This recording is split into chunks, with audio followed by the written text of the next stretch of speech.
دعائے امام،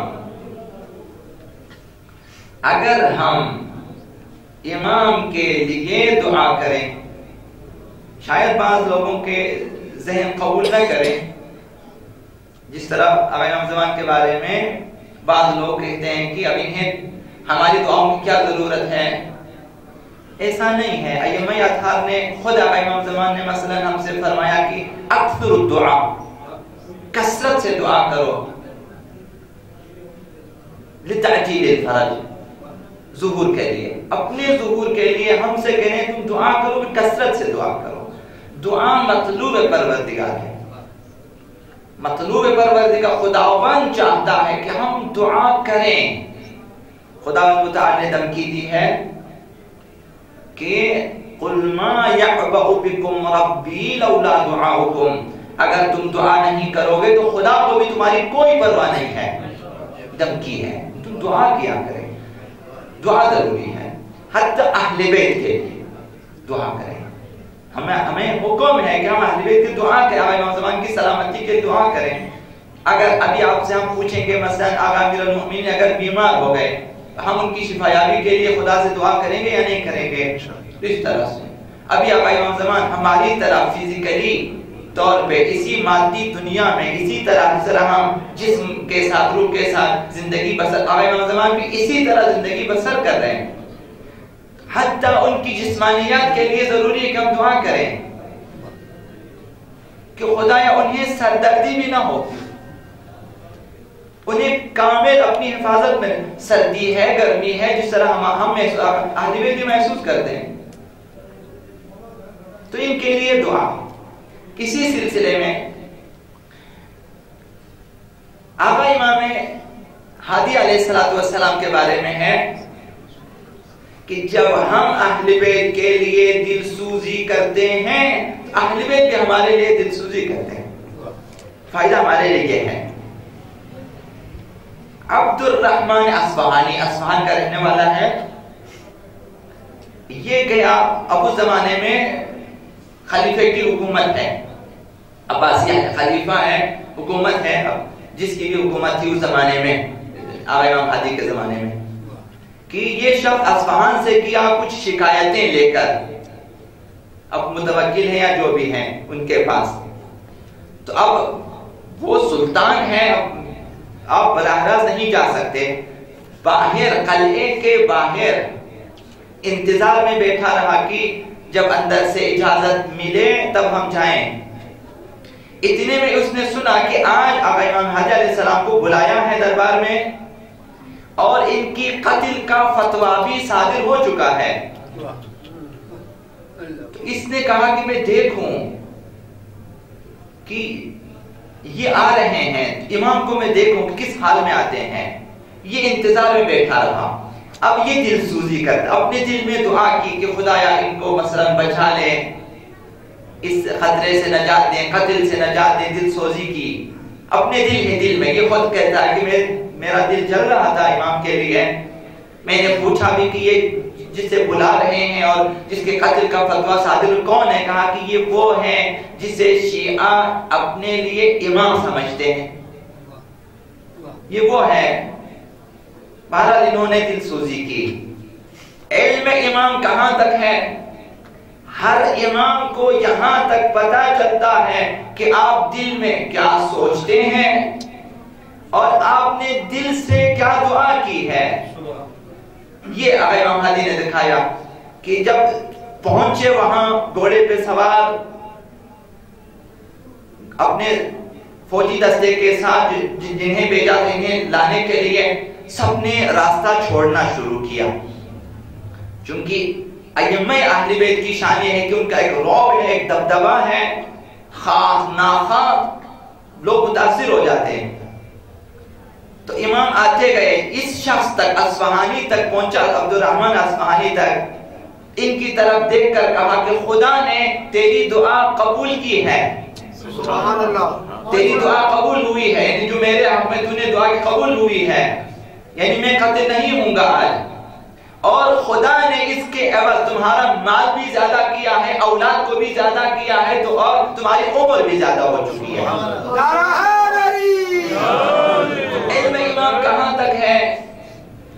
شخص کے بارے میں علم ہے کہ اس نے سوچا کیا ہے، پھر اس سوچ کا اثر کیا ہوا ہے خداوند متعال کی بارگاہ میں، اور خدا نے اس کا کیا جواب دیا ہے وہ بھی بتا رہے ہیں۔ تمہاری اولاد بھی زیادہ ہوگی، تمہارا مال بھی زیادہ ہوگا، اور تمہاری عمر بھی زیادہ ہوگی۔ سبحان اللہ۔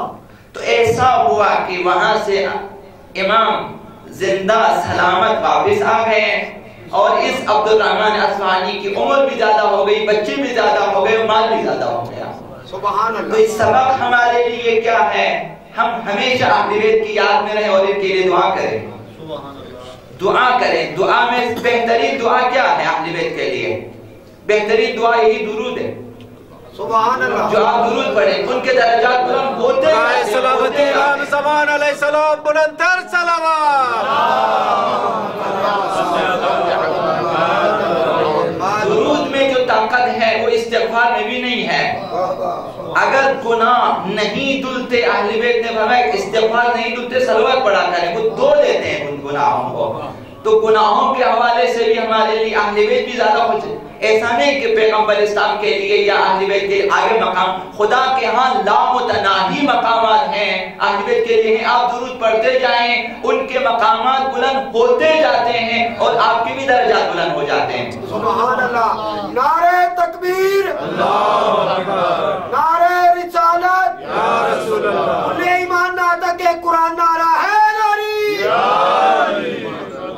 یہ پہلی بات ہو گئی۔ لہٰذا ہم اہل بیت کے لیے دعا کریں، ان کے نام پہ درود پڑھیں، اور مخصوصاً آقا امام زمان کے بارے میں ان کی سلامتی کے لیے دعا کریں، اور ان کے طول عمر کے لیے دعا کریں، اور ان کے ظہور کے لیے دعا کریں، اور کثرت سے ان کے ظہور کے لیے دعا کریں، اور ساتھ ساتھ ان کی سلامتی کے لیے صدقات بھی دیا کریں۔ سبحان اللہ۔ صدقات بھی دیا کریں۔ یہ اہل بیت کی طرف سے ہے۔ انسان اگر مؤمن ہے تو وہ دوسروں کی سلامتی کے لیے صدقہ دے دیتا ہے۔ یہ جب آپ کے پاس سعی صدر پیدا ہو جاتی ہے، جب آپ کا سینہ وسیع ہو جاتا ہے، دل وسیع ہو جاتا ہے، تب دوسروں کے لیے گنجائش ہوتی ہے۔ یہ میں نے پڑھا ہے اسی دور میں ایک شخص کے بارے میں، وہ کہتے میں ٹیکسی میں بیٹھا ہوا ہوں، اتنے میں ٹیکسی میں سامنے ڈرائیور ہے اور میں پیچھے میں ٹیکسی میں بیٹھا ہوا ہوں، ہماری گاڑی رکی ہوئی ہے، ایک گاڑی ہمارے سامنے سے تیزی سے گزر گئی، بڑی تیزی سے۔ تو اس نے کہا کہ میرے منہ سے یہ بات آئی کہ اب یہ آگے جا کے ایکسیڈنٹ کرے گا، اس کا سر کچل جائے گا، اب لوگوں کے لیے عبرت کا باعث بنے گا۔ جیسے ہی میں نے یہ الفاظ دہرائے، ٹیکسی ڈرائیور نے اپنے بٹوے سے پیسے نکال کر صدقات کے باکس میں ڈال دیے۔ جب پوچھا کہا کہ اس کی سلامتی کے لیے دیا کہ یہ ایکسیڈنٹ نہ کرے آگے جا کے۔ سعی صادر اس چیز کا نام ہے۔ جب ہم ایک عام مؤمن کے لیے صدقہ دے سکتے ہیں، آقا امام زمان کے لیے دیں، زیادہ بہتر ہے۔ ان کی سلامتی کے لیے، حتی ان کی جسمانی سلامتی کے لیے، طول عمر کے لیے، کہ ایک دن امام زمان نے شہید ہونا ہے، جب آپ صدقات دیں گے، آپ دعا کریں گے تو ایک دن اور اضافہ ہو جائے گا ان کی عمر میں، کہ اب تک اتنے 100 سال کا اضافہ ہو چکا، خداوند اور بھی اضافہ فرمائے گا۔ تو لہٰذا یہ چیز، تو جب ہم اہل بیت کے لیے دعا کر صدقات دیتے ہیں تو فائدہ اس طرح ہوتا ہے، انشاءاللہ العزیز مال، عمر اور اولاد میں اضافہ ہوگا۔ دوسری چیز کہ آقا امام حاجی علیہ السلام نے ارشاد فرمایا، العقوق يعقب القلہ، لیکن جب انسان عاق ہو جاتا ہے، آپ نے نیچے نہ فرما، آپ کے والدین یعنی والدین کا ایک شخص، ایک فرزند ایسا ہے، بیٹا یا بیٹی، وہ نافرمان حساب ہوتا ہے۔ والدین نے کہا کہ یہ اب نافرمان ہو چکا ہے، یہ عاق ہے۔ جب عاق ہو جاتا ہے تو انسان کی رزق و روزی میں کمی آ جاتی ہے، عمر میں کمی آ جاتی ہے، وَيُؤَدِّي إِلَى الذِّلَّةِ۔ آقا امام حاجی نے فرمایا کہ پھر وہ شخص ذلیل ہوگا، عاق والدین ہمیشہ ذلیل ہوگا۔ جو شخص والدین کا احترام نہیں کرتا، ان کے ساتھ اچھا سلوک نہیں کرتا، اس کی رزق و روزی میں بھی کمی آئے گی، اور ساتھ ساتھ وہ ذلیل بھی ہوگا اسی دنیا میں۔ اگر اس کے عوض آپ نے والدین کا احترام کیا، چاہے زندہ یا مردہ، والدین اگر مر چکے ہیں ان کی قبر پہ جائیں، انہیں سلام کریں اور ان سے التماس دعا بھی کریں، یہ ہمارے حدیث میں ہے، ان کی قبر پہ جائیں، سلام کریں، وہ سنتے ہیں، جواب دیتے ہیں، اور ان سے کہیں کہ ہمارے لیے دعا کریں، کیونکہ ہماری روحیں تو نہیں مرتی، ہمارا جسم مرتا ہے، ہمارے جسم مرتے ہیں، ہماری روحیں نہیں مرتی، ہمارے لیے موت انتقال ہے، ہم منتقل ہو جاتے ہیں، فنا نہیں ہوتے، تو ہم کہتے ہیں کہ اس شخص کا انتقال ہو گیا، یعنی یہ شخص یہاں سے منتقل ہو چکا ہے دوسری جگہ، زندہ ہے، جسم کو ہم نے زیر خاک کر دینا ہے۔ سبحان اللہ۔ اگر ہم نے والدین کا احترام کیا، اگر مردہ ہیں اسی حساب سے، اگر زندہ اسی حساب سے، یہ واجبات میں سے اولی صلہ رحم میں سب سے پہلے والدین کا احترام کریں، تو کیا ہوتا ہے؟ انبیاء ہماری مدد کو آ سکتے ہیں۔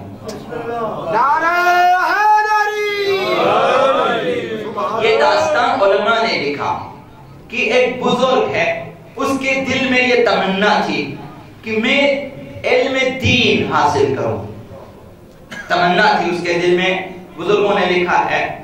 اس نے اپنے دو دوستوں سے مشورہ کیا کہ چلو یہاں سے چلتے ہیں ایک ایسی جگہ جہاں درسگاہ ہوں، جہاں علماء ہوں، جہاں پہ دین کے دروس ملتے ہوں، جہاں علم حاصل اور ہم عالم بن جائیں، دین کی خدمت کریں۔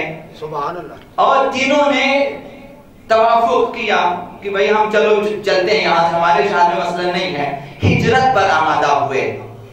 تو یہ بزرگ آئے اپنے گھر، بوڑھی والدہ ہے، ان سے کہا کہ میں چاہتا ہوں کہ علم دین حاصل کرنے کے لیے جاؤں، دوسری جگہ ہجرت کر کے جاؤں۔ اب جو ہے پرانے وقتوں میں اب آپ کو یا گھوڑوں پہ جانا یا اونٹوں پہ سفر کرنا، آپ نے پیدل جانا ہے کہ کبھی تو مہینوں سفر میں لگتے تھے، اب پھر اس کے بعد سال ہر سال آپ نے پڑھنا ہے، ایسا نہیں کہ آپ صبح کو جائیں شام کو واپس آ جائیں، ایسا نہیں تھا۔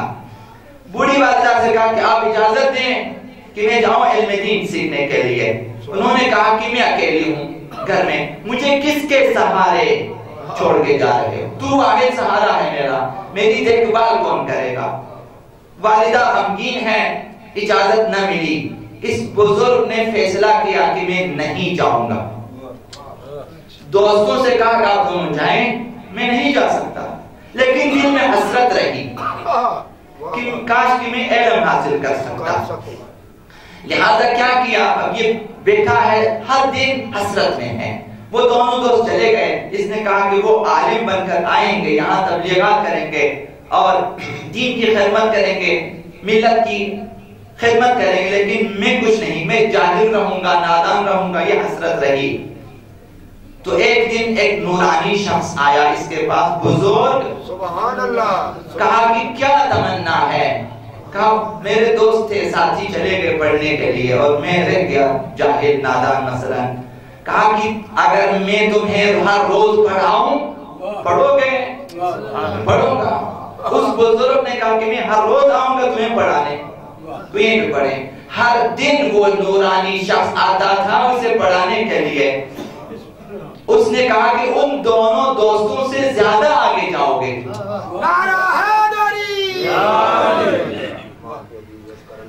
اس نے سبق پڑھ لیا، ان دو دوستوں سے پہلے آگے نکل گئے۔ پھر بعد میں ان سے کہا گیا کہ یہ جو ہستی پڑھانے کے لیے آئی حضرت خضر علیہ السلام تھے۔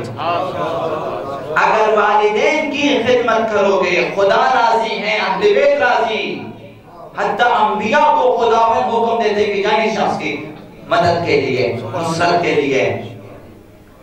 تو اگر عاق والدین ہو جائیں، خدا ناراض ہیں، عمر کم ہو جاتی ہے۔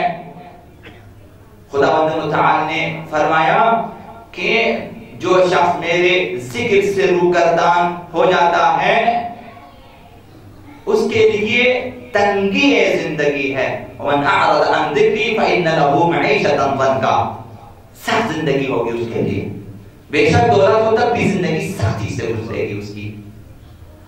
یہ عاق والدین اور ذکر خدا سے روگردان ہونے کا نتیجہ ہوتا ہے۔ تو لہذا والد اگر اہل بیت کو راضی رکھنا چاہتے ہیں، اہل بیت کی دعائیں لینا چاہتے ہیں، اپنے والدین کو راضی رکھیں۔ دوسری داستان بھی عرض کروں گا، یہ کم و بیش آپ نے سن رکھا۔ حضرت موسیٰ نے خداوند متعال سے مناجات کی کہ پروردگارا جنت میں میرا ہم نشین کون ہے؟ مجھے دکھا دیں کہ جنت میں جو میرے ہم مرتبہ ہم نشین ساتھی ہوگا۔ خداوند متعال نے وحی نازل کی کہ موسیٰ فلاں جگہ پہ جاؤ، وہاں ایک قصاب ہے، وہ قصاب آپ کا ساتھی ہے جنت میں۔ موسیٰ کو تعجب ہوا کہ قصاب جنت میں میرا ہم نشین، دیکھنے جاؤں گا میں۔ جہاں خدا نے ایڈریس دیا وہاں چلا گیا، دیکھا دکان ہے، قصاب ہے، چھپ کے دیکھا اسے کہ یہ کرتا کیا ہے۔ دن بھر اس نے گوشت بیچا، پھر اس کے بعد تھوڑا سا گوشت دیا، رات کو چل دیا۔ حضرت موسیٰ اس کے پیچھے پیچھے، جب وہ گھر پہنچے حضرت موسیٰ نے سلام کیا، میرا کہ مہمان چاہیے، کہا کہ آپ آ جائیں مہمان، ابھی تک تعارف نہیں ہے۔ مہمان بن کے حضرت موسیٰ بیٹھے، دیکھ رہے ہیں کہ یہ کرتا کیا ہے کہ یہ جنت میں میرا ہم نشین اولو العزم پیغمبر کا ہم نشین ساتھی ہے۔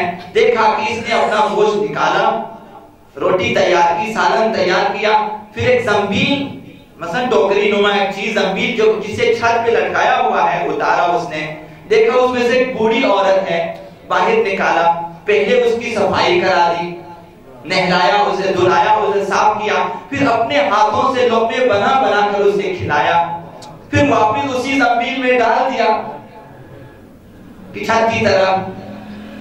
زنبیل میں بیٹھتی ہوئی اس بوڑھی خاتون نے زیر لب کچھ کہا اسے۔